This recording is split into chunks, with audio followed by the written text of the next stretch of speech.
T20 world cup एक ऐसा नतीजा आया जिसने क्रिकेट की दुनिया में भूचाल ही ला दिया है।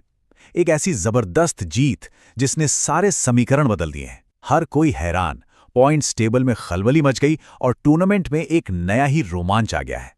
पर असली कहानी तो यहीं से शुरू हुई। जिम्बाब्वे की इस शानदार जीत ने सुपर 8 के गणित को इतना ज्यादा उलझा दिया कि किसी को कुछ समझ ही नहीं आ रहा था।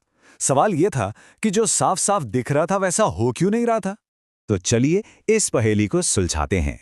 सबसे पहले ये समझना जरूरी है कि ये उलटफेर इतना बड़ा था क्यों। आखिर जिम्बाब्वे की ये जीत इतनी खास क्यों थी। अब जरा इस पॉइंट्स टेबल पर नजर डालिए। देखिए टॉप पर कौन है? जिम्बाब्वे 7 पॉइंट्स के साथ। अरे भाई, जिस ग्रुप में श्रीलंका और ऑस्ट्रेलिया जैसी पावर हाउस टीमें हों, वहां जिम्बाब्वे का नंबर 1 पर आना किसी चमत्कार से कम नहीं था। उनके ठीक पीछे श्रीलंका थी 6 पॉइंट्स के साथ दूसरे नंबर पे।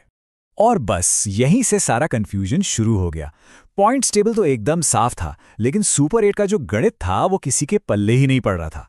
सोशल मीडिया से लेकर टीवी डिबेट्स तक हर जगह बस एक ही सवाल था कि भाई अब आगे होगा क्या। देखिए, एक सीधा सा सवाल था जो सबके दिमाग में घूम रहा था कि भाई अगर जिम्बाब्वे अपने ग्रुप में नंबर 1 है तो उन्हें सुपर 8 में भी तो नंबर 1 टीम की ही जगह मिलनी चाहिए, है ना? लॉजिक तो यही कहता है। और यहीं पर आमने सामने आ गए लॉजिक और नियम। लॉजिक कह रहा था कि ग्रुप टॉपर होने के नाते जिम्बाब्वे को आगे भेजो और दूसरे नंबर की टीम श्रीलंका उसकी जगह। लेकिन आईसीसी के नियम वो तो कुछ और ही कहानी सुना रहे थे। उनके हिसाब से तो कुछ बदलने ही नहीं वाला था। तो सवाल यह है कि आखिर ये कौन सा नियम है भाई जो लॉजिक से भी बड़ा हो गया? इस पूरी गुत्थी का जवाब आईसीसी की रूल बुक के एक छोटे से नियम में छिपा हुआ था। और वो नियम है प्रीसीडिंग। अब ये क्या चीज है? देखिए, इसका सीधा सा मतलब है कि टूर्नामेंट शुरू होने से पहले ही कुछ टीमों का सुपर 8 का रास्ता तय कर दिया जाता है। अगर वो टीम क्वालिफाई कर गई तो इससे कोई फर्क नहीं पड़ता कि वो ग्रुप में पहले नंबर पर है या दूसरे, वो जाएगी अपनी पहले से तय की हुई जगह पर ही। और इस पूरे खेल के सेंटर में थी एक टीम, श्रीलंका। देखिए, आईसीसी ने पहले यह तय कर रखा था कि क्योंकि श्रीलंका को होस्ट है तो अगर वो क्वालिफाई करती है तो वो सुपर 8 के ग्रुप बी में ही खेलेगी। बस बात खत्म, चाहे वो अपने ग्रुप में टॉप करे या दूसरे नंबर पर रहे। तो इस प्रीसीडिंग नियम के बाद सुपर 8 की फाइनल शक्ल कैसी बनी, चलिए देखते हैं। तो ये रहा final group A. India, south Africa, West Indies और इनके साथ आई जिम्बाब्वे। सोचिए, अपने ग्रुप में टॉप करने के बाद भी उन्हें वो जगह मिली जो असल में दूसरे नंबर की टीम के लिए थी।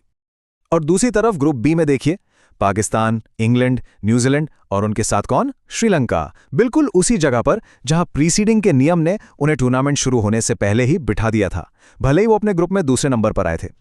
तो इस पूरी कहानी का निचोड़ क्या है? बस इतना सा, जिम्बाब्वे की जबरदस्त जीत ने पॉइंट्स टेबल तो हिला दिया, लेकिन सुपर 8 का जो शेड्यूल पहले से बना हुआ था उसे हिला नहीं सकी। तो फिर इस सबसे हमें सीखना क्या चाहिए? इसकी असली कहानी क्या है?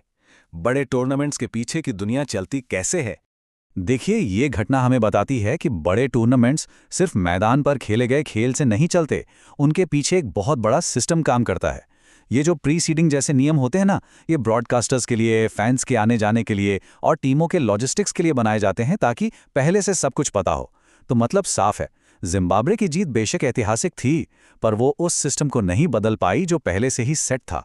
और ये हमें एक बहुत बड़े सवाल पर लाकर खड़ा कर देता है कि क्या प्रीसीडिंग जैसे नियम जो लॉजिस्टिक्स और प्लानिंग के लिए तो जरूरी हैं, पर क्या ये मैदान पर होने वाले उलटफेर के असली रोमांच को, उस मिरेकल वाली फीलिंग को कहीं ना कहीं कम कर देते हैं?